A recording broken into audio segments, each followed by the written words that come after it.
ప్రతి ఇంట్లో కూడా ఈరోజు చర్చనీయాంశంగానే ఉంది. ప్రతి ఇంట్లో కూడా ఈరోజు చర్చ జరుగుతా ఉంది. జగన్ ఉన్నప్పుడే బాగుండేది. కనీసం ఆయన ప్రతి నెల ఏదో బటన్ నొక్కుతా ఉన్నాడు. ఖచ్చితంగా మాట చెప్పినాడు, మాట ప్రకారం నిలబడ్డాడు. ఈరోజు జగన్ పోయాడు. చంద్రబాబు నాయుడు ఏమో బిర్యానీ పెడతానని మోసం చేశాడు. ఉన్న పలావు పోయింది, ఇప్పుడు బిర్యానీ కూడా పోయింది అని చెప్పి ఈరోజు ప్రతి ఇంట్లో కూడా చర్చనీయాంశం జరుగుతూ ఉంది. చూస్తా చూస్తా కన్ను మూసుకుని కన్ను తెరిచేసరికి దాదాపుగా 2 సంవత్సరాలు కళ్ళు మూసుకుంటే అయిపోయేట్టుగా అయిపోయింది. మొత్తానికి 5 బడ్జెట్లు ప్రవేశపెట్టే అవకాశం రాష్ట్ర ప్రభుత్వానికి ఉంటుంది. అందులో 2 అయిపోయినాయి. మూడోది ఇప్పుడు మార్చిలో, ఫిబ్రవరి చివరిలోనో మార్చిలోనో మూడో బడ్జెట్ ప్రవేశపెడతారు. దాని తర్వాత ఇంకా మిగిలిండేది 2. ఇక్కడ నుంచి ఒక 3 సంవత్సరాలు. ఆ 3 సంవత్సరాల్లో 1.5 సంవత్సరం పోతే దాని తర్వాత నా పాదయాత్ర కూడా స్టార్ట్ అయిపోతుంది.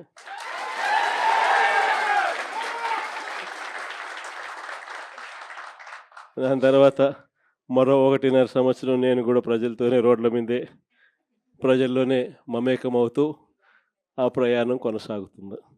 ఇది మరీ ముఖ్యంగా ఎందుకు చెప్పాల్సి వస్తూ ఉంది అంటే, ఈరోజు పరిపాలన చాలా అంటే చాలా అన్యాయంగా జరుగుతూ ఉంది. రెడ్ బుక్ రాజ్యాంగంతో ఎక్కడా కూడా ఎవరినైనా కూడా ఏమంటే అది నేను చేసేయచ్చు అని ఖండకావరంతో ఈరోజు పరిపాలన సాగిస్తూ ఉన్నారు. పాలనంతా కూడా అబద్ధాలు, మోసాలు.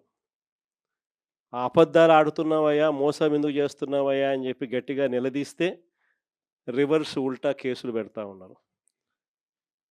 పోలీసులను పంపిస్తూ ఉన్నారు. పోలీసు వ్యవస్థ ఎప్పుడూ చూడని విధంగా దుర్వినియోగం అయిపోయిన పరిస్థితులు మొట్టమొదటిసారిగా చూస్తూ ఉన్నాం. ఇవన్నీ కూడా ఈరోజు మనకు కనిపిస్తూ ఉన్నాయి.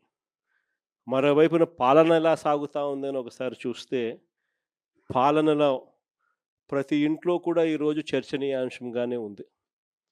ప్రతి ఇంట్లో కూడా ఈరోజు చర్చ జరుగుతూ ఉంది. జగన్ ఉన్నప్పుడే బాగుండేది. కనీసం ఆయన ప్రతి నెల ఏదో బటన్ నొక్కుతా ఉన్నాడు. ఖచ్చితంగా మాట చెప్పినాడు, మాట ప్రకారం నిలబడ్డాడు. ఈరోజు జగన్ పోయాడు. చంద్రబాబు నాయుడు ఏమో బిర్యానీ పెడతానని మోసం చేశాడు. ఉన్న పలావు పోయింది, ఇప్పుడు బిర్యానీ కూడా పోయింది అని చెప్పి ఈరోజు ప్రతి ఇంట్లో కూడా చర్చనీయాంశం జరుగుతూ ఉంది. ఈరోజు నిజంగానే ప్రతి ఇంట్లో కూడా పోలికను చూస్తూ ఉన్నారు. ఆ రోజు ఇదే రాష్ట్రం, ఇదే బడ్జెట్, ఇదే పరిస్థితుల్లో అప్పుడు ఇంకా దారుణమైన పరిస్థితులు, కోవిడ్ వచ్చి 2 సంవత్సరాలు అతి దారుణమైన పరిస్థితులు ఉన్నప్పటికీ కూడా ఎప్పుడూ కూడా ప్రభుత్వ కష్టాలను ఎప్పుడూ ప్రజలకు చూపించి, ఎప్పుడూ కూడా పథకాలను ఎగరగొట్టాలి అని చెప్పి ఏ రోజు మన ప్రభుత్వం ఎప్పుడు ఆలోచన చేయలే. మన కష్టాలు ఎన్నున్నా కూడా ముఖంలో చిక్కటి చిరునవ్వే మెయింటైన్ చేశాం. ప్రజలకు మాత్రం చెప్పిన ప్రతి మంచి కూడా చేసి చూపించిన ప్రభుత్వం మనది. కానీ ఎప్పుడైతే మనం ఓడిపోయినామో, ఎప్పుడైతే చంద్రబాబు నాయుడు గారి పాలన ప్రజలు మళ్ళీ తిరిగి చూశారో అప్పుడు తేడా కనిపిస్తూ ఉంది. జగన్ వల్ల మంచి జరిగింది. జగన్ ఎలా చేయగలిగినాడు, చంద్రబాబు నాయుడు ఎందుకు చేయలేకపోతా ఉన్నాడు, చంద్రబాబు నాయుడు అంత అబద్ధాలోడు, మోసం చేసేవాడు ప్రపంచ చరిత్రలో ఎవడు ఉండడు అని కూడా చెప్తా ఉన్నారు. ఒకవైపున ఉన్న పథకాలన్నీ రద్దయిపోయాయి. మరోవైపున ఈయన చెప్పిన సూపర్ 6లు, సూపర్ 7లు అన్నీ మోసాల కింద తేలిపోయాయి. ఇంకొక అడుగు చూస్తే వ్యవస్థలన్నీ కూడా పూర్తిగా నీరు గారిపోయినాయి, నిర్వీర్యమైపోయినాయి. ఆశ్చర్యం కలిగించే విధంగా స్కూళ్ళు అయితే కలకలలాడుతూ ఉన్నాయి. మన ప్రభుత్వంలో మొట్టమొదటిసారిగా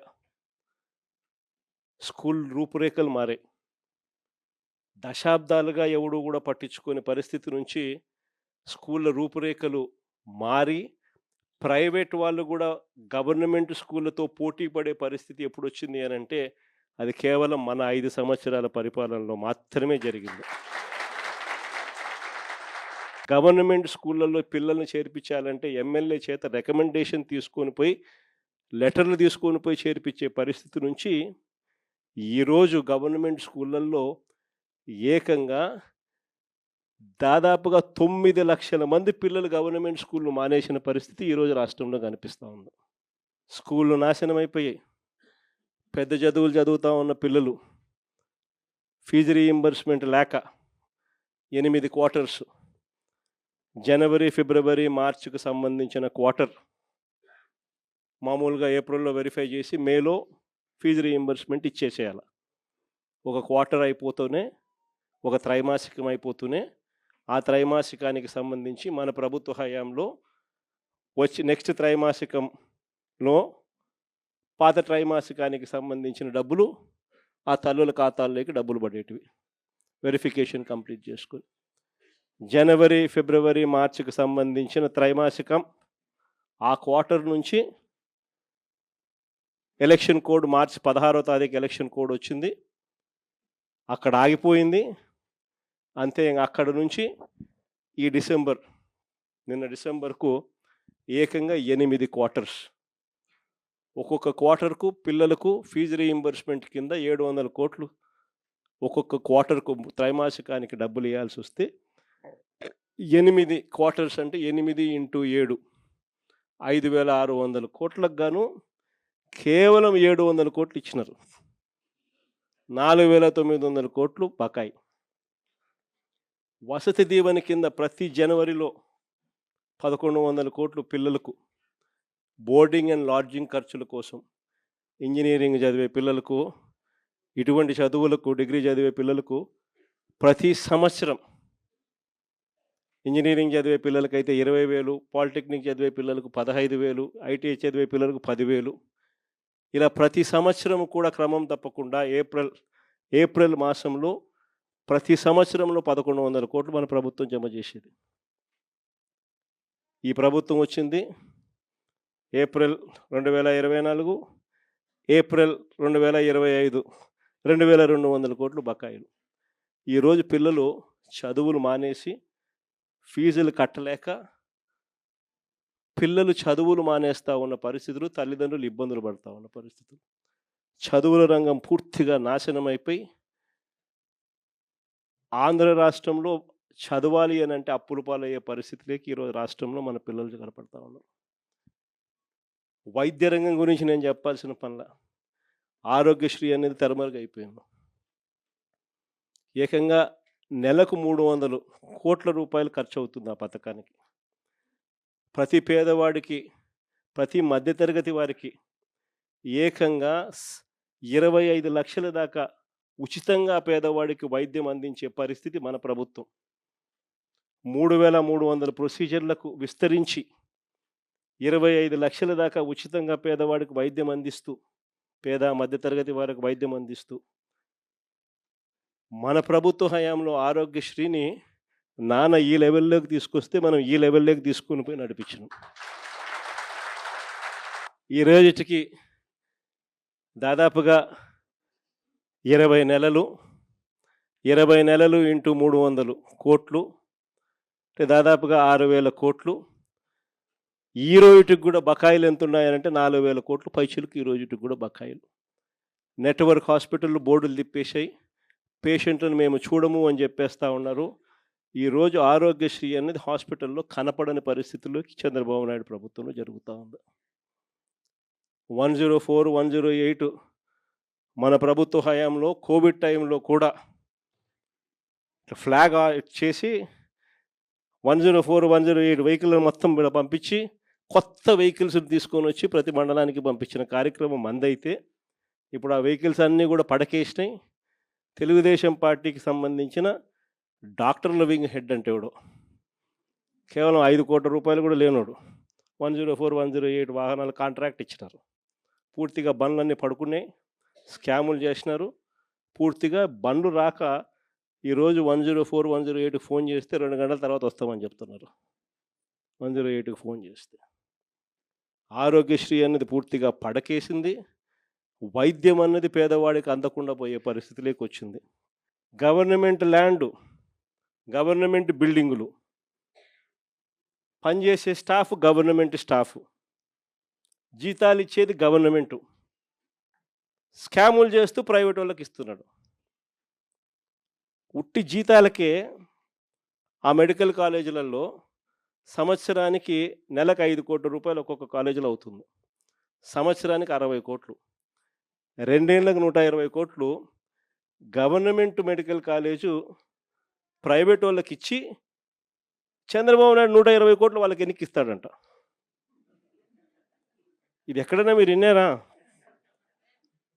గవర్నమెంట్ది ల్యాండు, గవర్నమెంట్ది బిల్డింగులు, గవర్నమెంట్ స్టాఫు, జీతాలు ఇచ్చేది గవర్నమెంటు, నడిపేదేమో ప్రైవేటు, లాభాలేమో ప్రైవేటు కంట. ఇట్లాంటి దారుణమైన స్కాములు చేస్తే మేము అధికారంలోకి వచ్చినాక 2 నెలల్లో బొక్కలు వేస్తానని చెప్పిన.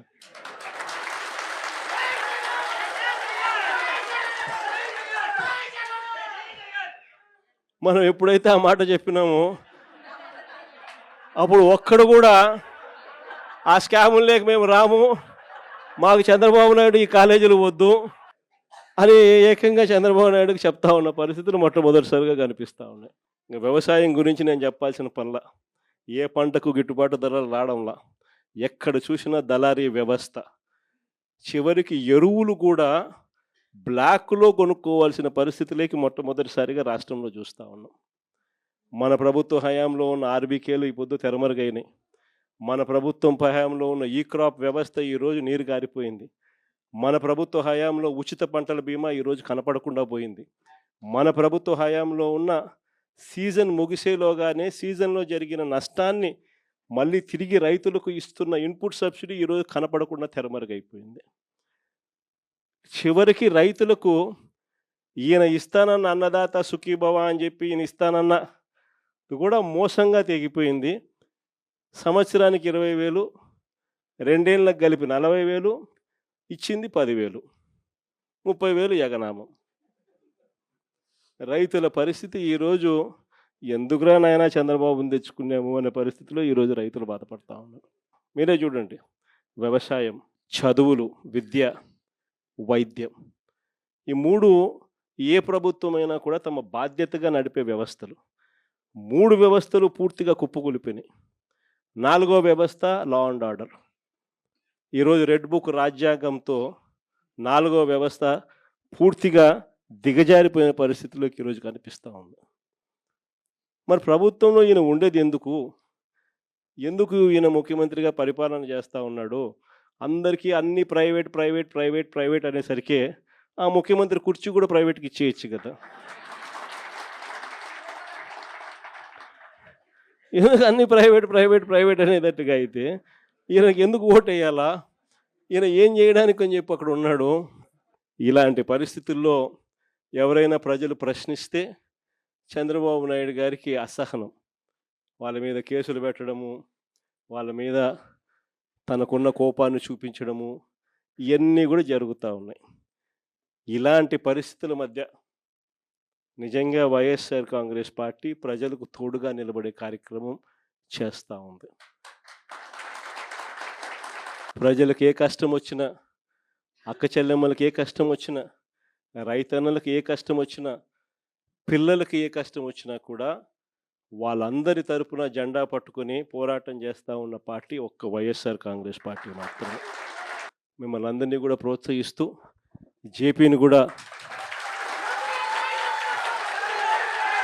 జేపీకి కూడా మీ అందరి సహాయ సహకారాలు కావాలి. అందుకనే జేపీని కూడా తీసుకొని వచ్చి బాధ్యతలు అప్పచెప్పినాం. జేపీకి కూడా మనలోని ప్రతి కార్యకర్త కూడా జేపీని కూడా మన సొంత కుటుంబ సభ్యునిగా భావిస్తూ మనం అందరం కూడా తోడ్పాటు ఇస్తేనే తాను కూడా గట్టిగా నిలదొక్కుతుంది.